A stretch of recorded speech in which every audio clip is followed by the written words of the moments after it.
भारत के पहले राष्ट्रपति के कैसे गुजरे आखिरी दिन, क्या थी उनकी आखिरी इच्छा। 12 मई 1962 देश के पहले राष्ट्रपति डॉक्टर राजेंद्र प्रसाद अपने पद से हटने का फैसला ले चुके थे।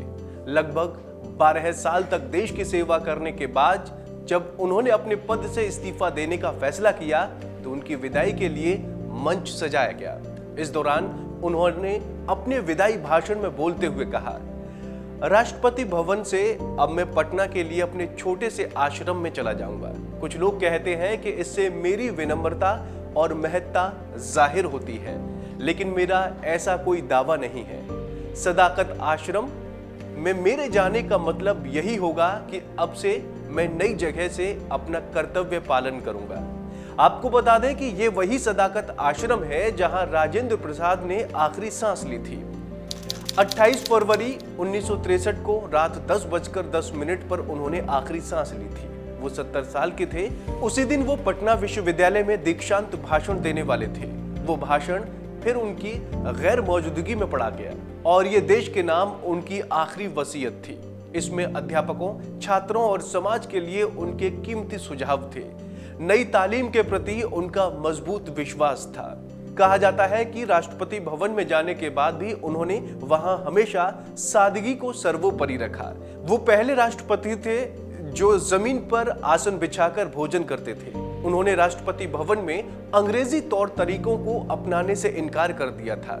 वो लंबे चौड़े राष्ट्रपति भवन में अपने लिए महज 2-3 कमरों का इस्तेमाल करते थे। उन्होंने कोशिश की कि उनका परिवार साधारण जिंदगी ही जिए।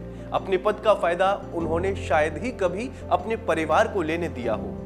कहा जाता है कि वो ज्यादातर पुराने कपड़े ही इस्तेमाल करते थे। वो शाकाहारी तो थे ही, साथ ही उन्हें तब राष्ट्रपति के रूप में 10,000 रुपए मासिक वेतन और 2,500 रुपए मासिक भत्ता मिलता था। ये उन्हें बहुत ज्यादा लगता था। उन्होंने स्वेच्छा से अपने वेतन को घटाकर महज 2,500 रुपए कर लिया। तब वो 12 मई 1962 को राष्ट्रपति पद से हट गए थे। तब उससे एक दिन पहले उन्होंने दिल्ली में विदाई भाषण दिया था। उन्होंने कहा, राष्ट्रपति भवन से अब मैं पटना के लिए अपने छोटे से आश्रम में चला जाऊंगा। कुछ लोग कहते हैं कि इससे मेरी विनम्रता और महत्ता जाहिर होती है, लेकिन मेरा ऐसा कोई दावा नहीं है। सदाकत आश्रम में मेरे जाने का मतलब यही होगा कि अब से मैं नई जगह से अपना कर्तव्य पालन करूंगा। दरअसल अगर वो चाहते तो शीर्ष वकील के रूप में खासा कमा सकते थे। वो साल 1910 के आसपास पटना के जाने माने वकील बन चुके थे। अपनी सत्यनिष्ठा, कर्तव्य और वकालत के अपने अकूत ज्ञान के लिए विख्यात थे। ताजिंदगी साधारण तरीके से जिए। आजादी में आने से पहले राजेंद्र प्रसाद बिहार के शीर्ष वकीलों में से थे।